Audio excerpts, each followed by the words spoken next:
Hola, ¿cómo están? Buenas noches. Vamos a retomar la clase desde el sentido de la palabra paráclito. Ya lo vimos, pero vamos a hacer un repaso a modo de introducción del contenido nuevo que tenemos ahora. Bien, paráclito, nosotros siempre lo hemos recepcionado o nos lo han enseñado como abogado, ¿verdad? O defensor o consolador. Entonces, bueno, en gran parte tiene que ver también con ello.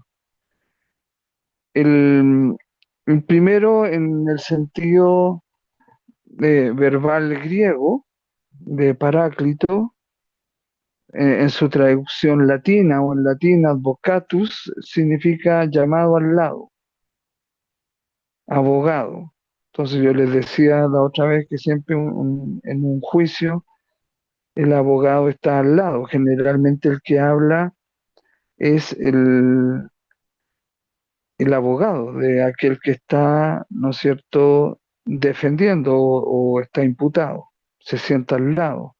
Y el abogado es el que habla, no el acusado o el imputado. Entonces, eso era la primera cercanía al sentido de Paráclito. Alguien que se sienta al lado, como lo hace un abogado en un juicio, al lado del imputado. Bueno, decíamos también que había acá un sentido de ángel intercesor. En el texto de Job hay un ángel que actúa como intercesor. Recordemos que ángel significa mensajero de Dios. ¿Ya? Nosotros lo hemos pintado con alas o lo hemos interpretado así o por la misma imagen que lleva el arca que contenía, no sé, el arca de la alianza, ¿no es cierto? Eh, Estaba hecha también de oro y con unos seres alados. Entonces, generalmente los ángeles los hemos interpretado así, pero se trata de que son principalmente mensajeros, mensajeros. Y entonces es un mensajero intercesor. Generalmente hemos visto que nos han enseñado desde pequeños que el ángel que intercede por nosotros es el llamado ángel de la guarda. Bien, entonces em, también el Paráclito se le llama a Cristo en un sentido también de intercesor. Ahora que se ha estado discutiendo eso del título de corredentora de María, evidentemente el Papa y la nota teológica que hicieron, evidentemente tiene la razón. Yo cuando hice el curso de Mariología siempre lo enfaticé eso, que no, o sea, ni siquiera la misma madre que le gustaría que le dijeran corredentora, pero hay gente que es muy como primitiva en esas cosas. Entonces, claro, porque redentor significa, redentor significa rescatador y por ello es el sumo pontífice, el puente máximo, el puente superior. Por eso que el Papa Francisco dijo que quitaran, pero parece que los periodistas y mucha gente no está enterado de eso. El Papa Francisco dijo que quitaran esos títulos de sumo pontífice, vicario de Cristo. Vicario significa en lugar de, y el Papa está en lugar de Pedro, no en lugar de Cristo. De hecho, papa, eso es como un acróstico, ¿no es cierto? Que cada letra significa algo y que eso está en latín, entonces es el que sucede a la potestad de Pedro, eso en el fondo el papa. Obispo de Roma, todo eso, ahí está bien. Entonces esos son títulos bien, pero vicario de Cristo, ni el mismo Vaticano ya lo dice, sumo pontífice, casi nunca, porque el sumo pontífice es el máximo puente para que uno pase al otro lado es Cristo. Y Cristo no es una cosa como un puente, sino un sumo pontífice, es decir, es una persona. Nosotros no somos algo, somos como un puente, somos personas. Por lo tanto, en una persona, un sumo pontífice significa que en un extremo el puente está en el lado divino y en el otro extremo está en el lado humano. Es decir, como es una persona, sumo pontífice tiene que ser en sí mismo humano y divino, y eso es solamente Jesús.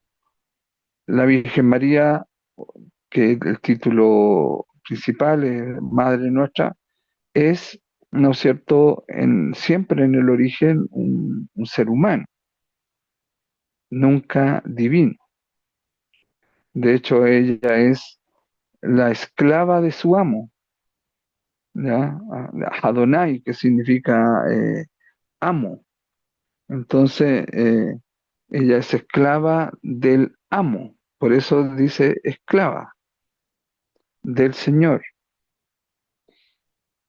Bueno, el problema es que las predicaciones no van al original, al sentido original de las palabras del texto, y también se salta en contexto, pero claro, para algunas organizaciones como Lazo de Amor Mariano y otros fanáticos, evidentemente se enojan con el Papa porque dice eso, siento que eso siempre se ha sabido. María es intercesora porque es madre. Una madre siempre intercede, una madre siempre va a ir al juez, al alcaide de la cárcel. Por favor, usted no sabe la, la infancia de mi hijo, cámbielo por favor a otra calle, a otra cárcel menos peligrosa, él es mi hijo. Señora jueza, yo lo justifico, yo intercedo por él. ¿Con quién tengo que hablar? Una mamá va a ese lugar y dígame con quién tengo que hablar. Y yo voy y le ruego, ¿cierto? Ruega por nosotros. Todo eso hace una madre. Es intercesora porque es madre, ruega por nosotros porque es madre. Es puro sentido común, porque eso sucede en nosotros, seres humanos, y ella fue humana. El papá, ¿no es cierto? El papito le va a decir al hijo, mira, la embarraste, tienes que asumir las consecuencias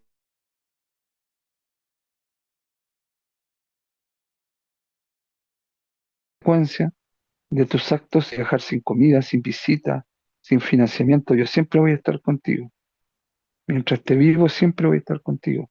Ese es un papito con el hijo, pero la madre es la que intercede. Fija, entonces es intercesora. No es mediadora de gracia tampoco, porque para ser mediador, ella es llena de gracia, pero no es mediadora de gracia, porque la gracia solamente la da Dios. ¿Qué es la gracia? Es la autodonación de Dios en cuanto Dios. ¿Y por qué es gracia? Porque nada se puede equiparar a esa entrega. Por eso es gracia. Es gratis, es gratuito. Entonces, esa autodonación, esa autocomunicación, esa autorrevelación de Dios es la gracia. Y por lo tanto, no puede haber un mediador de gracia, ni santo, ni la Virgen, ni nadie. Además, recordemos que el primero en el reino de Dios, lo veíamos ayer con el encuentro con la guerrillera Karina, con Elda, ¿no es cierto? Yo hice una breve reflexión ahí sobre eso. El primero en el reino fue el buen revolucionario, ¿no? Mal llamado buen ladrón, era buen revolucionario. Entonces Jesús le dijo a él, admiró su coherencia, como admiró del militar romano su fe. Nunca Jesús admiró tanto la fe de alguien como la del romano. Entonces, además que no la pidió para él, la pidió para otro, y más encima el milagro, y más encima no era necesario que Jesús fuera, fue delicado con Jesús, comprendió el contexto sociopolítico del tiempo de Jesús, era complicado para Jesús que se fuera a meter ahí. Y de hecho Jesús no fue. Jesús admiró como, yo creo que más que admiró la fe, le admiró la comprensión al romano, la delicadeza que tuvo con Jesús. Y al mismo tiempo, evidentemente, su fe. Pero también esa delicadeza, esa comprensión para con Jesús. O sea, no te metas en líos por esto. Mira que ya han dicho de ti un montón de cosas, entonces ¿para qué vamos a sumar otra? Lo defendió, lo quiso, lo protegió, lo cubrió, lo blindó. Precioso eso. Lo mismo que el buen revolucionario en la cruz, no se preocupó de su propia muerte, porque nosotros, ya antes de morirnos, nosotros nos preocupa, uy, esta persona no me ha perdonado, uy, yo no he perdonado a esta persona, uy, yo no he pedido perdón por esto, ay, yo tampoco me he perdonado a mí mismo. Así nos vamos a morir. El purgatorio está para eso. Pero así la mayoría de nosotros se va a morir. Entonces, eh, por eso hay que irse tendiendo puentes, no elevando muros. Yo, por ejemplo, Cristina, que está aquí ahora, le doy una admiración y cariño que le tengo, que es muchísimo, eh, por la actitud de ella ayer. Ella fue coherente con sus sentimientos, con su experiencia, eh, en contra de una ex guerrillera, pero comprendió también que había que escuchar a esa guerrillera y que había que poder verla. Increíble que cuando uno conoce a alguien empieza a llevarse otra impresión. Entonces el buen ladrón, el buen revolucionario en la cruz, mejor dicho, él eh, no se preocupó de su propia muerte, lo que se preocupó fue de eh, de, de defender a Jesús porque lo vio inocente. Nosotros merecemos estar aquí clavados en la cruz. Y como yo dije ayer, era un revolucionario clavado en una cruz, no con un curul en el Congreso, ganando una millonada, no, sino que, y olvidándose de sus ideales de paso, como nos dijo ayer eh, Elda, la ex Karina. Entonces, o ex alias Karina. Y entonces, hoy día yo en la mañana estuve conversando, me dio su contacto y estuve conversando ahí con ella. Incluso me pidió si yo podía ayudarla, orientarla en muchas cosas de fe. Así que por supuesto que lo voy a hacer. Eh, entonces es distinto cuando uno conoce a alguien. Y este buen ladrón, buen revolucionario, que conocemos como buen ladrón, no le importó su muerte. Lo que le importó fue eh, que Jesús muriera en paz. Le importó defender el derecho de Jesús a morir en paz. Y si este revolucionario se hizo así revolucionario para defender celosamente el derecho del pueblo a tener su fe, a que no se reemplazara por el emperador romano, a defender los intereses de Yahvé, a lo mejor no tenía ni idea que ese hombre crucificado al lado de él era el Hijo de Dios, el Dios encarnado. Él simplemente fue coherente y se olvidó de su propia muerte y siguió haciendo lo que siempre hizo, defender los derechos. La forma de defenderlo tal vez no era la mejor, pero en ese contexto era una guerrilla. Los celotas, los canán, eran una guerrilla, ¿no? Para los romanos y para Herodes. Herodes era un títere de los romanos. Se le arrodillaba al imperio, ¿no es cierto? Entonces, pero habían otros que no. Y eh, fue coherente y fue el primero en el reino. Y le dijo, bueno, acuérdate de mí cuando estés en tu reino, porque veo que te colocaron un letrero que dice rey de los judíos. No es que el buen revolucionario sabía toda la teología no, y lo que sabemos nosotros para nada. Le vio el letrero, el rey de los judíos, y dice, bueno, oye tú, de allá déjate de molestarlo. Nosotros merecemos estar aquí, hemos matado gente. Morimos con pecados mortales, estamos crucificados. Pero no lo molesta a él, el tipo es inocente. Oye, te ve el letrero que tú tienes, rey de los judíos. Bueno, amigo, acuérdate de mí cuando estés en tu reino. Y Jesús lo canoniza en el instante, le dice, te prometo que hoy mismo estarás conmigo en el reino. Antes que todos los santos, antes que la Virgen María, antes que... Fue ese que fue coherente, coherente, hasta el final, hasta el momento donde tenía que preocuparse de sí mismo, de su propia muerte y todo lo que iba a dejar de inconcluso, de todo el daño, todo el mal que causó, porque uno a lo mejor pide perdón por sus pecados, pero queda la pena del pecado o las consecuencias. Por eso la iglesia tiene esa teología bonita de la indulgencia, que perdona el pecado y la pena del pecado. Entonces, bueno, nosotros lo aceptamos eso como creencia, pero la pena del pecado está en los familiares, en los que fueron dañados, por ejemplo, por la FARC o por alias Karina, evidentemente, todavía tienen sangre en el ojo con ella y es totalmente comprensible. Eh, pero perdonar no significa reconciliarse, significa soltarle el cuello, ¿no? Como dice la película La Cabaña.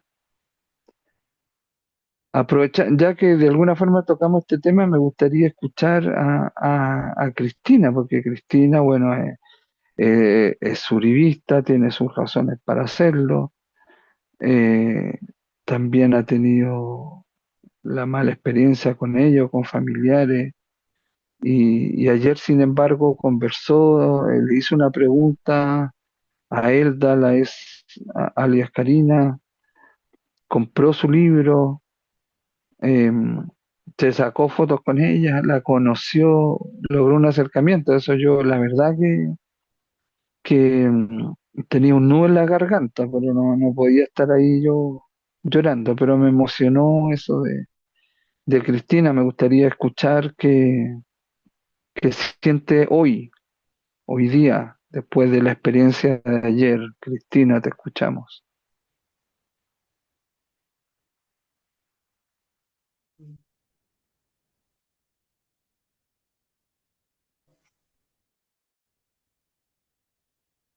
Hola, Sí, te escuchamos. ok. No, pues ante todo, Gabriel, muchas gracias. Tú has hecho muchas invitaciones y afortunadamente, pues por algunos aspectos que no faltan inconvenientes, pues no he podido asistir a algunas reuniones a donde tú me invitas. Bueno, la experiencia de ayer fue, de verdad, fue una gran experiencia. Porque es que cuando a uno le hablan de alias Karina, pues inmediatamente la loca de la casa le pone cachos y cola, ¿sí? Y fueron muchos, muchos, muchos, muchos los errores que cometió la señora junto con su grupo. Fue mucho el dolor que causó, muchos los daños que hizo, eso es innegable, pero me gustó ver la parte humana, la mujer que hay en ella. Me gustó mucho el detalle con el niño de Sara Rojas, que gracias a prácticamente como al impulso que ella dio, lograron recuperar ese niño. Eh, bueno, ¿qué más sería? Me gustó más que todo, pues, como ver la parte humana, la parte humana, que él pidió perdón, no ofreció perdón como los que están hoy ganándose en 50 millones en el Congreso, sino que pidió perdón de manera honesta y sincera. Eh, ¿qué más les cuento? No, pues eso es como lo más importante. Me causó a Claro, mí, sí, dime, no, hola. que ahora que como tú compraste el libro, también después de leer el libro, ahí también vuélvenos a decir, después de conocer todo. Yo Ajá, sí. les adelanto una primicia que vamos a hacer algo en diciembre o el próximo año con ella y con otras personas y van a ver un acto de reconciliación en vivo y en directo. Lo vamos a hacer en el Museo Casa de la Memoria y lo va a organizar Fratesi con otra, con Elkin, con otra eh, organización más. Y bueno, hay que construir eso, así que genial que pudieras estar en esa organización, Cristina, Sí, de ese y evento. sobre todo que mira que a pesar de que ella perteneció pues a ese grupo, yo le hice la pregunta lo que pensaba ella del gobierno actual, porque pues tú Sí, sabes, tú eres sabedor de que no estoy ni cinco de acuerdo ni con el que está en el gobierno, ni con el que están ni con los congresistas, es cierto.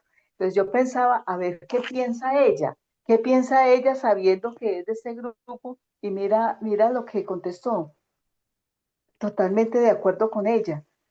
Es algo contradictorio a lo que ellos le enseñan a uno en la selva. Y ellos prácticamente están haciendo un efecto espejo. Todo lo que ellas critican cuando están en la selva lo están haciendo ellos ahí, ¿cierto? Entonces, eso claro, era como lo que yo quería saber, qué estaba viendo, qué estaba observando ella en el gobierno que tenemos actual. claro, Eso y era ella como... como dijo, y ella como dijo cuando estaba en la guerrilla, ella no tenía ni idea lo que se decía de ella, o si vivían en un monte. Ajá, Y tenía superiores que querían que abortara, ella no quiso abortar, optó ahí por la vida, por su hija, no se lleva muy bien ahora actualmente con la hija también, pero ella también sufrió la explosión de una granada, perdió un ojo, el tímpano derecho, se estaba ahogando con su propia sangre, tuvieron que operarla ahí mismo en el monte, en fin, muchos detalles que uno no se imagina, pues son verdad, o sea, son totalmente buenos para hacer una película, ¿no es cierto? Así que sí, yo, sí. yo creo que va a venir una película después de ese libro, entonces, de No, 400. lo más seguro que la van a hacer. Ujú. Sí, y sí, pues quedamos de reunirme, yo creo que voy a conocerla más, ¿no? A lo mejor con una amistad también con ella, porque igual, pues, o sea, o sea, yo creo que si cada uno de nosotros ve su vida pública, privada y secreta, uno llega rápidamente a la conclusión que todos, el 100%, somos se me va a salir el chileno, unos hueones miserables ante Sí, Dios. sí, sí, sí. Somos miserables ante Dios. Por eso nosotros nos decimos pobres. El domingo que tú también fuiste, Cristina, al encuentro con el hermano que sufre situación de calle. Entonces, ¿no es cierto? Ahí, pero te fijas, o sea, lo que hay que valorar es la coherencia. Por eso que Jesús dice, como que a Jesús no le importa tanto tu opción, sino que te dice que tu lenguaje sea sí, sí, o sea, no, no. ¿Me entiendes? O sea, yo no Es soy como, quien, yo no soy, sí, perdón, a mí alguien me comentaba alguna vez que es ¿cómo así? Que es que ese guerrillero, que yo no sé qué no, vea. A mí lo que Petro haya hecho o haya dejado de hacer en el pasado me importa un carajo. A mí ese señor que fue guerrillero, que mató yo no sé cuántos, a mí eso me importa un carajo porque es que todos, absolutamente todos los seres humanos cometemos errores y si nos dan una segunda oportunidad, hombre, pues qué maravilla. A mí me importa es la persona que maneje bien los recursos que tiene a la mano. Infortunadamente, eso es lo que no tenemos en este momento. Un buen administrador. Eso es lo que no tenemos en este momento. Eso es lo que yo le critico al gobierno actual. A mí que haya sido guerrillero, que no haya sido guerrillero, a mí eso me importa un carajo. sí, Lo que, porque el, es per- que, el- porque es que tú eres, y tú, si tú no manejas bien los pesos que tienes en el bolsillo, tu familia se muere de hambre. Así de sencillo. Eso es lo que yo le critico al gobierno actual. Todos los gobiernos roban, todos los gobiernos se echan plata al bolsillo, todos, absolutamente todos. Pero hay unos que de verdad muestran a que hacen algo, que construyen un puente, que construyen un colegio, que construyen, ¿cierto? Eso es lo que hay que mostrar. ¿Vale? Sí. Y entonces, no acabar con lo poco que hay, sino que, hombre, esto está mal, esta cuestión de la salud está muy mal, las cosas había que arreglarlas, había que mejorar, claro, pero no acabar con ellas. Todo lo que estaba mal, lo que había en Colombia, la mayoría estaba mal.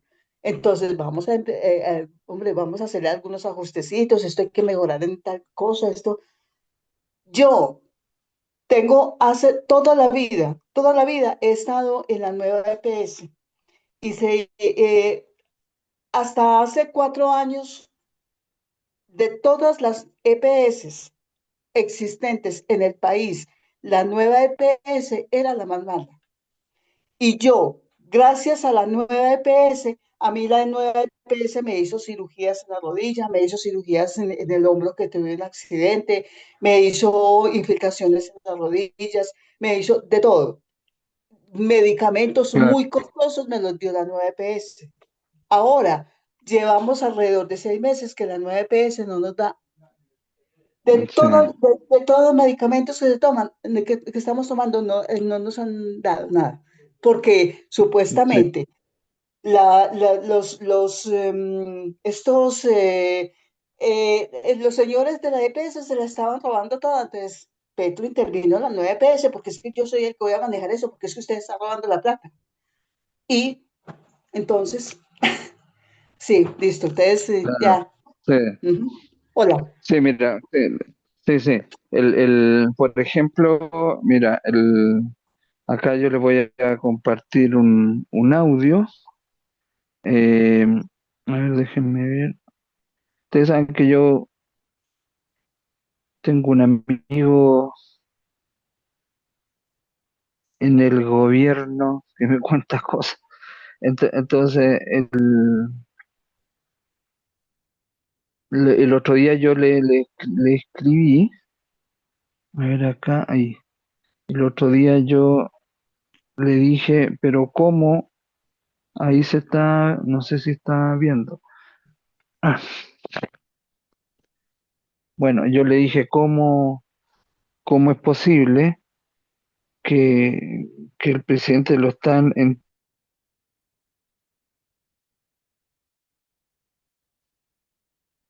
entrevistando? Que en dos cosas que son como más que nada de teología. Yo le dije, ponme asesor de él, o algo. Y él, entre otras cosas, después me explicó más, pero dice así, a ver Hermano, si muy se buenos escucha. días. Ay, no, esa salida en falso al preciso y nos ponen en problemas. Ay, ay, ay. Ahorita me voy a tener que aguantar otro bullying de los fachos. Ay, ay, ay, ay, ay. Bueno, gracias por avisarme. Vamos a ver qué podemos hacer. Es que el problema es que te cuento que pues el presidente tiene buenas intenciones, pero digamos, el equipo que lo rodea lo tiene tan blindado, tan encerrado que no lo deja. No dejan que nadie se acerque. Órale, eso es un lío, eso es un problemón. Ay, ay, ay, bueno, vamos a ver qué podemos hacer. ¿Ven? Esa es la realidad. Entonces, claro, yo analizando el asunto, yo digo, el problema aquí es que se aprovechan del tipo porque es idealista. ¿Me están escuchando? Entonces, ¿Sí? ¿Aló? ¿Me están escuchando? Hola. Sí, hola, Gabriel, te estamos sí. escuchando. Ah, ya, ya. Aquí en Bueno, ahí, Antioquia, Gabriel, mira, aquí en Antioquia tenemos un dicho. Yo no sé hacer empanadas, pero sé quién las hace muy buenas. Hombre, yo no sé eso. nada de economía, entonces me consigo un ministro que sepa bastante de economía y me ayude a hacer lo que tengo que hacer. Es que, claro, es que como escuchamos ese audio, me imagino que lo escucharon, ¿verdad? Sí, Está sí, muy blindado, no le dejan ver lo que se... El otro día yo me admiré cuando el presidente dijo, es que mi error es que yo no he nombrado a los viceministros, y el otro día ante las pantallas de televisión el Consejo de Ministros echó a un viceministro. Entonces yo decía, claro, nombró a los ministros, pero no a los viceministros. Ese es un tremendo error, porque el viceministro es el que hace el trabajo, el ministro es solo el papeleo y da la cara.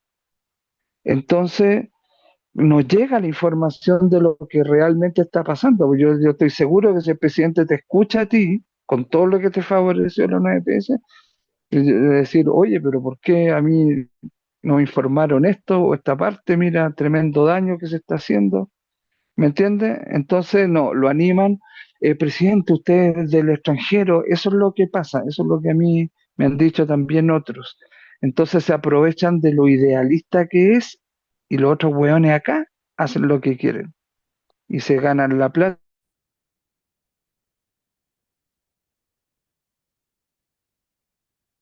Entonces, todo este sentido de Paráclito como abogado defensor es aquel que se sienta al lado del imputado, del acusado. Por eso estábamos comentando también la situación, ¿verdad? Que es muy importante quien está en tu entorno, en tu lado, en el entorno del presidente, que lo cierran, lo engatusan, lo envuelven, obviamente a conveniencia de sus intereses. A lo mejor ni siquiera le importa tanto el líder.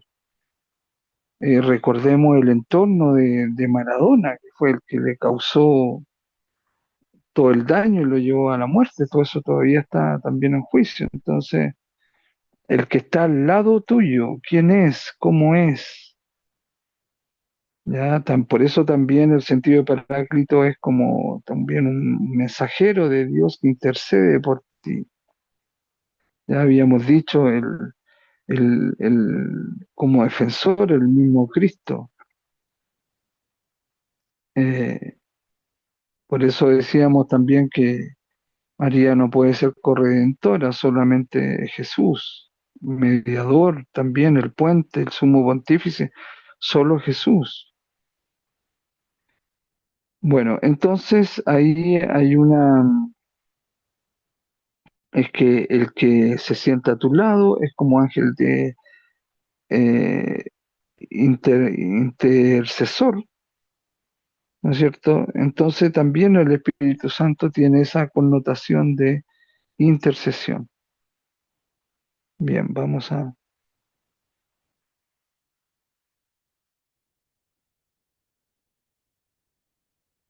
En el verbo parakalein, que es en griego, derivado de paraclesis, están relacionados, habíamos dicho, con los profetas, con esa exhortación, ese remesón que tienen los profetas para darte cuenta. Y el consolador, pero no como un consuelo sentimental, venga para acá, mijito, no, sino como una exhortación vigorosa, con carácter fuerte, que te asegure a ti, que te dé la certeza de que hay alguien a tu lado que está intercediendo por ti y consuélate tranquilo, porque voy a tu lado, va a tu lado. Entonces, es, eh, esa es la enseñanza que alcanzamos a ver respecto a lo del sentido de Paráclito. Continuemos entonces ahora. El cuarto evangelio presenta insistentemente al Paráclito como el espíritu de la verdad. Esta expresión era conocida en el judaísmo. La encontramos especialmente en los textos del Qumran.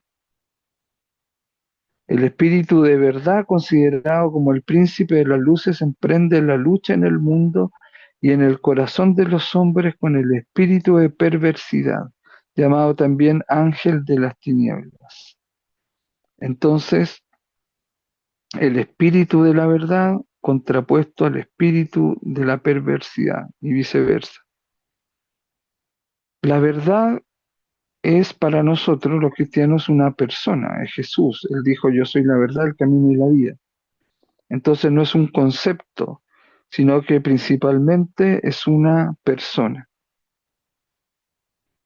Y en esa persona también se contrapone el espíritu de la perversidad, que como hemos dicho, el entorno del líder, el entorno de alguien emblemático, puede manipularte, como lo ha sucedido con muchos líderes, que terminan incluso echando de, por ejemplo, el que Steve Jobs, ¿no es cierto?, que era el inventor, el creador, el líder eh, del iPad, del iPhone, de Macintosh, de todo, de Apple, de todo eso, y el mismo directorio terminó echándolo.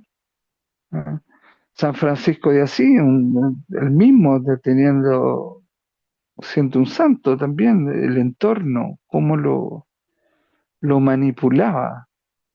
Y terminó el hermano Elías prácticamente recluyendo a San Francisco o presionándolo o sabiendo la consecuencia que iba a tener en San Francisco eso que lo derivó hacia hacia el bosque, o sea, lo impulsó hacia el bosque y con todas las dudas, y en esas dudas Dios le da los estigmas de Cristo para que no le quepa duda de que no se equivocó. O sea, lo podía tocar, ver, sentir en su propio cuerpo que no se equivocó con la opción que hizo, porque ese fue el sello de Dios, fue el timbre, la verificación, el respaldo divino a las opciones que él hizo. ¿Se fijan? Pero si ustedes se fijan, el patrón común es que el entorno, o sea, yo no me admiraría que Fratesi, o sea, estoy legalizando prácticamente solo todo, porque siempre tienen contingencia, no tienen tiempo, que no saben, o que esto, que lo otro, entonces toca hacerlo uno solo y después terminan echándolo a uno al fundador, ¿no? No me extrañaría porque le ha pasado a todos, yo no voy a hacer la excepción. ¿Por qué? Porque el fundador siempre mantiene el ideal. Entonces, cuando nos comienza a ir bien en Fratesi con muchos proyectos y entre muchos millones y nosotros contratemos gente, ¿no es cierto? Los demás, a algunos se les va a salir el colmillo y van a terminar echándolo a uno que conserva el ideal para otras cosas, no para la plata, ¿entiendes? Entonces, eh, siempre sucede eso.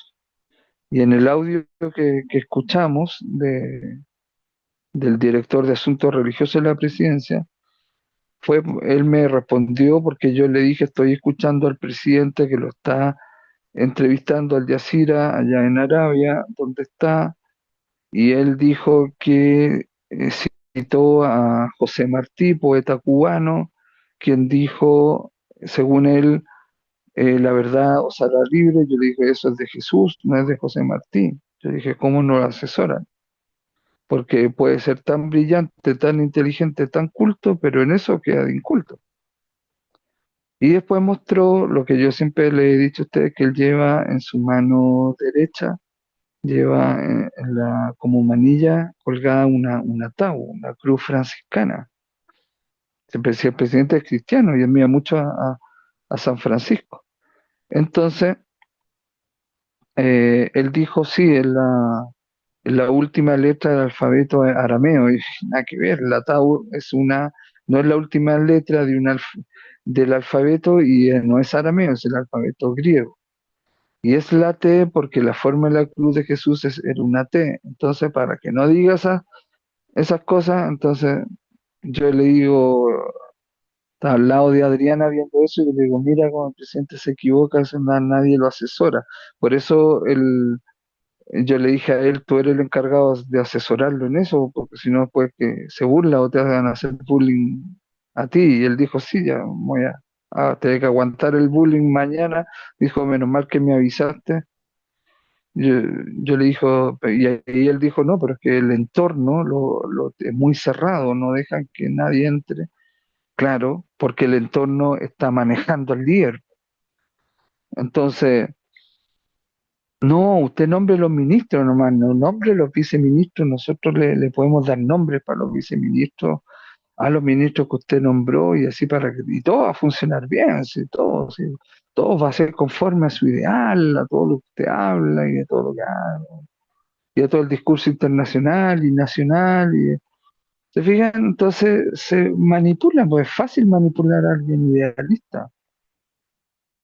Entonces, el presidente Petro se parece mucho a Allende, y Allende en Chile, y él admira mucho a Allende, y se parece mucho, pero Allende era súper manipulado, eso ya se sabe actualmente.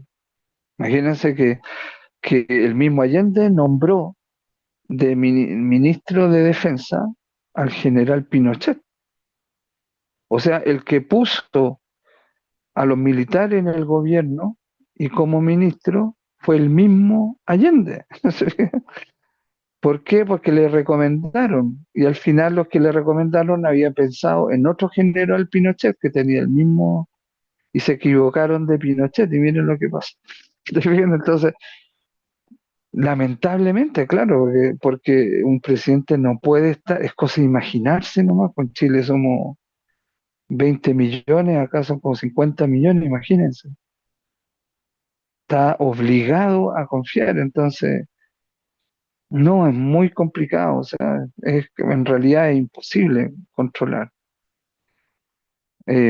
Confiar, entonces tiene que cambiar gabinete, tiene que cambiar esto, tiene que echar este otro, tiene que...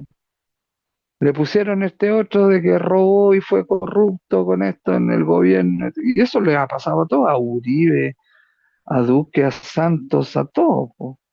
A Betancourt, Betancourt, yo estuve viendo desde la BBC de Londres una investigación más, ¿no es cierto?, objetiva, y hay documentos donde él les dice al de la Fuerza Armada, le dice, no, pero no ataquen, o sea, entren a conversar al Palacio de Justicia, no entren con tanques, no entren, los tipos llegaron, entran con tanques, o sea, el Betancourt dijo, vaya, yo lo conocí, tengo ahí por ahí una foto con él, fallecido Betancourt, que le tocó duro, lo de Armero le tocó también, terrible, ¿verdad? Y ahí uno dice, pues, y ahí uno dice, oye, el M-19 entró eso, dijo, uy, qué salvaje, qué terrible, pero cuando uno dice el año anterior, empezó la persecución y el exterminio de la Partida Unión Patriótica, entonces cualquiera se asusta. O sea, si tú no nos blindas, no nos legalizas, a nosotros también nos van a exterminar, entonces te desespero. Entonces hay reacciones desesperadas, entonces esto es una bola de nieve. Eso es lo que se llama retaliación también, que es la venganza, yo voy a vengar a mi abuelo, yo voy a vengar a mi tío, yo voy a vengar, no, y eso es de nunca acabar. Entonces, por eso que tiene que ser un acuerdo nacional. Y eso es lo que yo quiero hacer también en este país, antes que me muera, espero lograrlo con los contactos que tengo con Fratesi Legalizada, es una de las grandes propuestas, que no la puedo decir en detalle, pero también es solución. Les puedo sí contar que, por ejemplo, hay senadores del pacto histórico eh, que por ellos mismos, no por el presidente, porque el rabino me dijo ya que Petro se oponía a eso, pero los tipos quieren seguir con un proyecto que es una Gestapo, prácticamente como la de los nazis, pero para el mundo religioso, los líderes religiosos. Entonces se reunieron todos los líderes religiosos con mi amigo, el director de asuntos religiosos, dijeron, no, eso nos van a empezar a perseguir. ¿Por qué? Porque ellos saben que por el tema de los abusos económicos, abusos sexuales y todo, porque ellos saben que eso sucede en sus iglesias, no solo en la católica, en todas. En todo poder religioso, todo poder se corrompe, aunque sea religioso. Entonces, esa es una realidad, entonces no quieren que aprueben ese proyecto de ley. Entonces. Y yo le dije al rabino, te tengo la solución. Entonces, eh, ay, ¿cuál es? Conversémosla, dime, va. Yo dije, ah, no, pues yo le dije, no, págame el pasaje, no, es que acá no nos dejaron plata, no hay presupuesto y todo. Es que ese es el asunto de los políticos, los de izquierda sobre todo, quieren quedarse con la tajada más grande y no compartirla. Estoy sí pidiendo solamente alojamiento y pasaje. Bueno, ahora buscaré nuevamente apoyo para ir, pero para llevar los documentos de Fratesi, que tiene que ser personal, eso, uno lo tiene que llevar. Eh, ya tengo una fecha por ahí, pero no voy a decir nada, porque lamentablemente yo he visto que si Jesús tuvo un Judas y tuvo un Pedro, obviamente que yo también los tengo. Entonces, hay que guardar ahí prudencia con eso.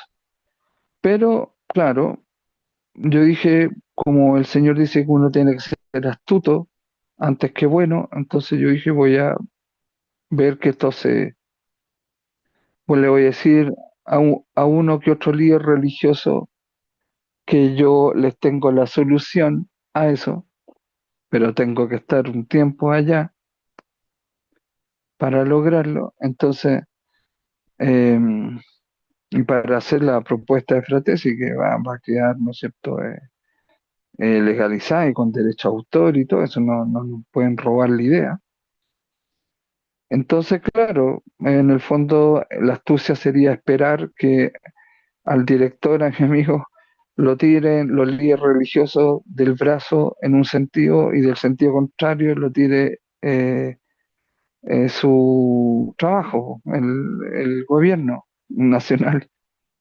Entonces, ¿qué hace eso? Que la persona se sienta desgarrada, pues y ahí va a pedir ayuda y ahí va a ser capaz de sacar fondos de donde sea para que uno vaya, pues, si sabe que alguien puede que tenga la solución. Yo no digo que a lo mejor resulte, pero la he construido bien inteligentemente para que resulte y conociendo el asunto. Entonces, claro, porque eso es un gran lío, tener una Gestapo ahí, una persecución legal y que se pueden meter a toda la iglesia y empezar a investigarles todo económicamente, todo, interrogar a la gente, a los fieles y todo, y eso va a ser, no, eso no.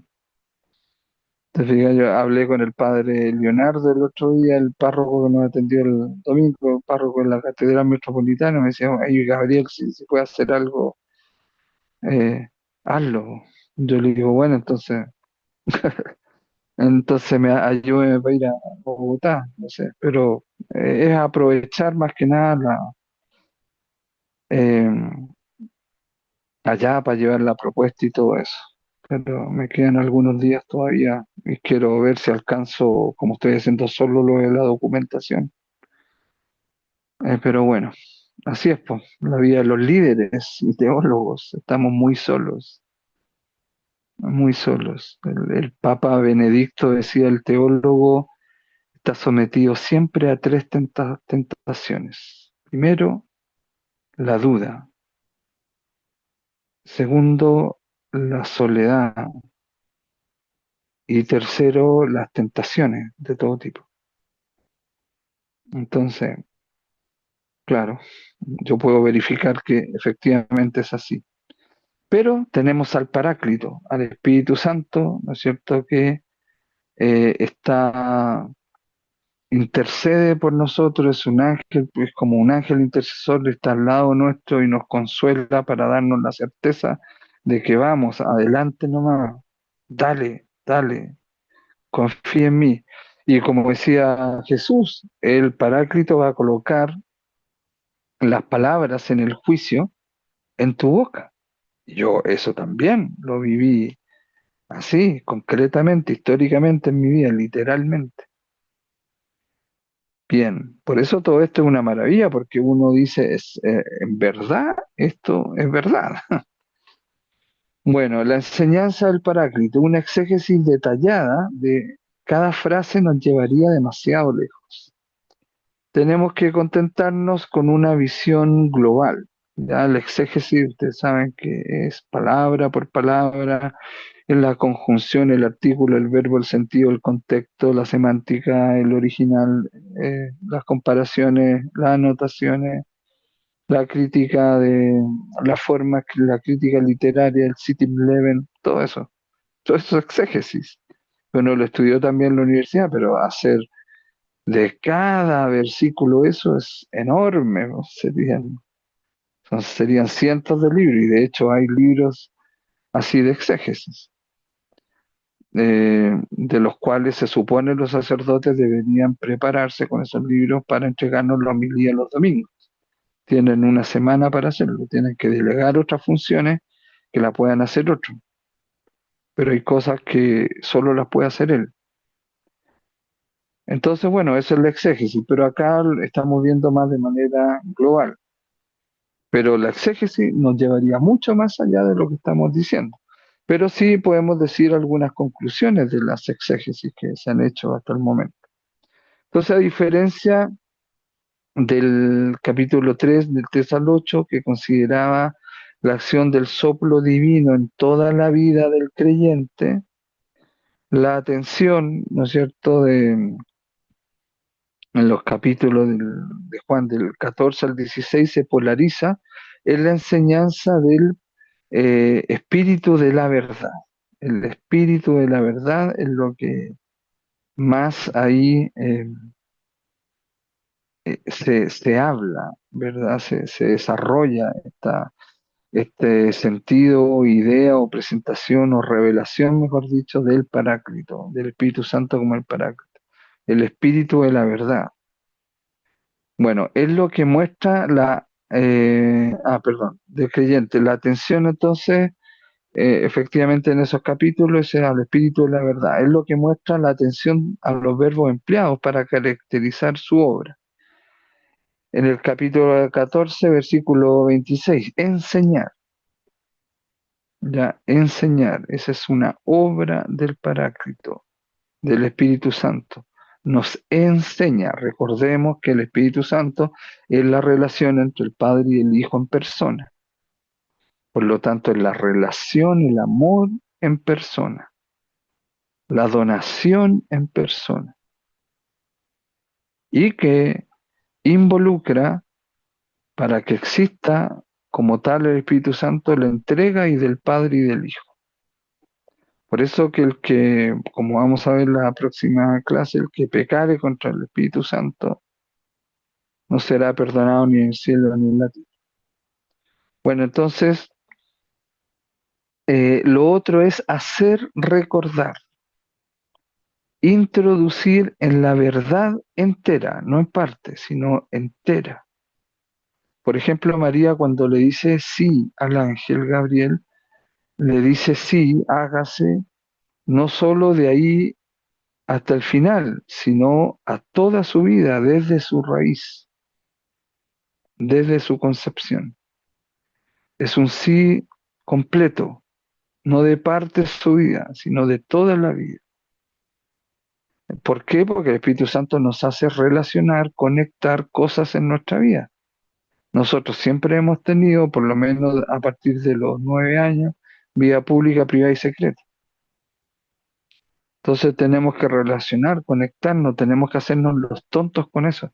Tenemos que entregarlo a Dios, conversarlo con Dios, conversarlo con el papito, como dice Mateo 6:6. Entonces, hacer recordar, introducir en la verdad entera. Por eso que para introducir en la verdad entera tenemos que recordar, porque uno tiene que, como yo les decía, cuando se muere se va a enfrentar a que no me perdoné, no me perdonaron, no perdoné, no pedí perdón. Entonces, es eso. Yo también dejé mis problemas y mis conflictos también en Chile. Cuando vuelva a Chile eso se va a despertar en esas personas y también conflictos míos con algunas personas de allá. Entonces mejor conversar, es mejor ir a tender puentes, no conflictos, no muros, sino puentes. Allá ve la persona si pasa o no hacia tu lado. Pero nosotros, amigos, amigas, tenemos que tender puentes. Bueno, anunciar el porvenir. Claro, porque si tú enseñas con sabiduría todo esto, que es importante recordar, conectar, relacionar, tú te introduces en la verdad entera, no en parte, no en la que te conviene, puedes anunciar un porvenir, algo bueno que te venga a tu vida. Que la vivificación, recordemos que la salvación en arameo es vivificar, lo contrario a mortificar. Nosotros no podemos andar mortificándole la vida a otros. Entonces, bueno, el aspecto judiciario de esta intervención está marcado por los verbos atestiguar y convencer de error o reprochar. Miren todo lo que involucra y lo que hace el Espíritu Santo, el Paráclito. Enseñar, hacerte recordar, introducirte en la verdad entera, anunciarte el porvenir, atestiguar, atestiguar, imagínate, ¿no? Si yo lo sé todo de él, yo sé cuando está en sintonía esta persona, cuando el Espíritu Santo puede decir, yo soy la donación en persona, esta persona se ha entregado, se ha donado. Cuando perdonó, cuando comprendió, cuando buscó la reconciliación, cuando le soltó el cuello al otro, cuando conectó, cuando relacionó, cuando fue a los más pobres, cuando en su familia fue motivo de unión, cuando trató, se esforzó en comprender, etcétera. Y convencer de error o reprochar también, porque si es el espíritu de la verdad, nos va a reprochar, nos va a hacer ver el error, nos va a remecer para salir de eso, ¿ya? Y nos va a ayudar a conectar, a relacionar todo. Entonces, por eso pues, siempre decimos, la creencia que es válida es la que te haga ser mejor ser humano a nivel universal. Es decir, que aquí en la quebrada del ají, ¿no es cierto? Una persona es buena o es mala. Em, Porque, claro, hay muchas cosas culturales. ¿verdad? Un islámico puede decir, bueno, en nosotros en el Islam, la mayoría de las niñas tienen su menarque o primera menstruación a los 9 años, entonces no, pues nosotros nos podemos casar ya y elegir de esposa a una niña de 10 años, oye, pero eso es en Occidente abuso sexual. Entonces, ya, pero entonces tratan de influir en sus leyes, en los países. Y como tienen varias mujeres, con todas ellas tienen varios hijos, imagínense cómo se reproducen. Y los occidentales y los cristianos tenemos más mascotas que hijos.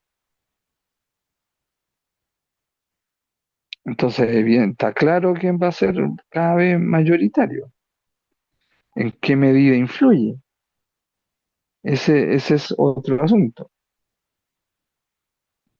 Entonces, ahí el Espíritu Santo tiene que también hacernos ver las cosas. Y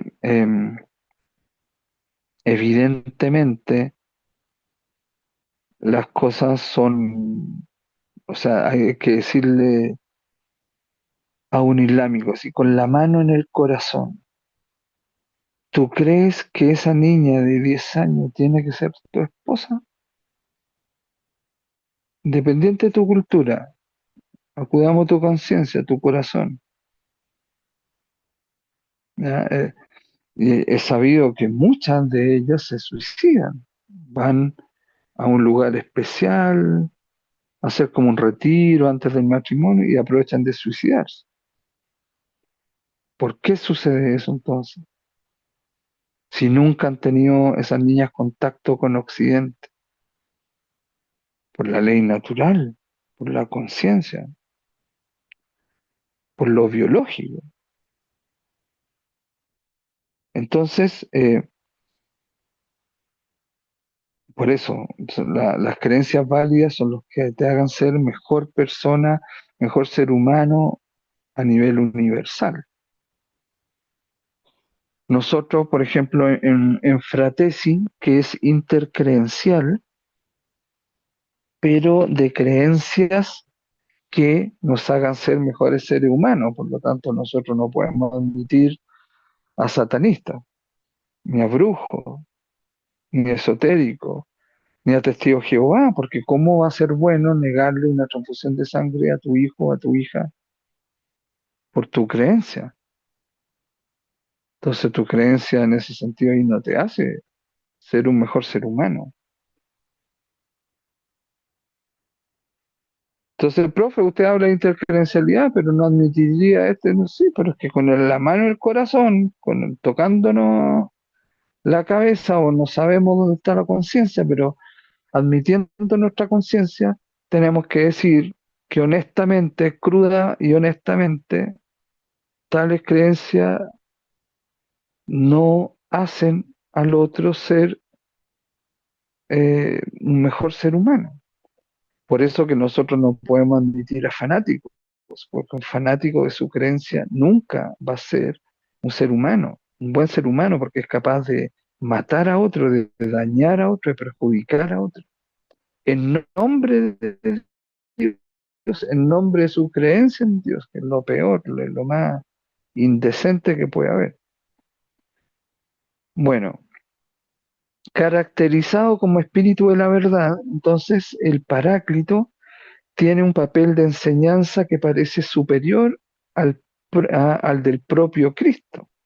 ¿Ya? Ahí está. Mañana que tenemos clase, por favor, eh, Emilce, Cristina, David, Claudia, Lina, todos los demás, John Freddy, por favor, con la Biblia en mano o en el celular, ¿ya? Para retomar estas citas.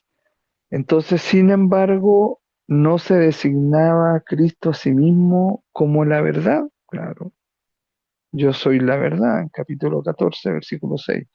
Y no era su función en el mundo la de dar testimonio de la verdad.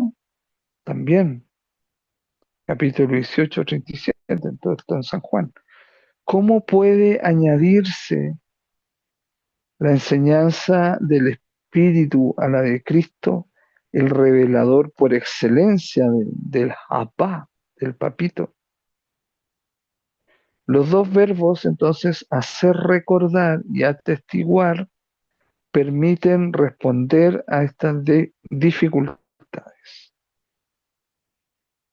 Cuando uno atestigua es porque conoce. Ya, en un juicio no puedes quedar en la cárcel por falso testimonio. Diré la verdad y toda la verdad. Entonces atestigua no porque lo supo de oídas, sino porque por un conocimiento más cabal, más propio, de un conocimiento de la persona en que están defendiendo. Entonces, fíjense que el Paráclito no es el fiscal es más como el acusador, el demonio, ¿verdad? Y el defensor, es más abogado defensor. Entonces, bueno, atestiguar y hacer recordar. Por eso en un juicio se lleva todo un conocimiento, es una verdad judicial. Hay muchas cosas que no están ahí. Recordemos, vía pública, privada y secreta, muchas cosas. El entorno sabe muchas cosas. Incluso el entorno ha provocado cosas que, que a lo mejor el imputado nunca hubiera hecho. En fin, entonces, hacer recordar y atestiguar es importante. El recuerdo en el cuarto evangelio no es nunca una simple memoria de los hechos pasados. Amnámesis, acuérdense en la Eucaristía, el, el conmemorar, hacer memoria con el otro, traerlo al presente. ¿Ya? Hacer esto en memoria mía, es el original, en la misa en conmemoración mía. Bueno, el recuerdo en el cuarto evangelio no es nunca una simple memoria de los hechos, o sea, no es un recuerdo solamente algo pasado, sino que está ligado a una comprensión superior que hace posible la glorificación del Hijo. Porque el Hijo, el Redentor, rescata todo de nosotros y todo en nosotros. Y respetando la libertad de nosotros, porque es un rescate de amor. El amor no se impone, no se obliga, no se extorsiona. El amor es liberador. El que ama no ama para desplazar y reemplazar la libertad del otro, sino que es completo. Entonces el rescate es de tu verdad, de tu historia completa. El juicio particular cuando nos muramos y por el juicio universal es de nuestra verdad completa. Y si uno ve cómo ha sido la vida de todos, es todo, todos nos condenamos. Pero la salvación es por gracia. Uno tiene que decirle a Dios ahora, no pedirle favores, sino decir, aumenta mi fe para que me vivifiques y yo vivifique a los demás. Y yo te voy a salvar en quienes tú te identificas. El domingo pasado fuimos a rescatar, a dar un sentido, al menos un poco, a quienes Jesús identifica. Entonces, y eso hay que hacerlo, eso no se siente. Ahí la emoción da lo mismo, lo que hay que hacer es hacerlo. Dice en Juan 21:25 que que no cabería en el mundo para llenar todas las hojas, las páginas o los libros de todo lo que Jesús hizo cuando estuvo entre nosotros. Imagínense, muchísimo hizo. Nosotros creemos que la religión salva, pero no. Entonces, bueno, se nos va a terminar esta clase. Mañana continuamos. Recuerden, eh, ya recuperamos esta clase y mañana seguimos. Retomamos desde aquí.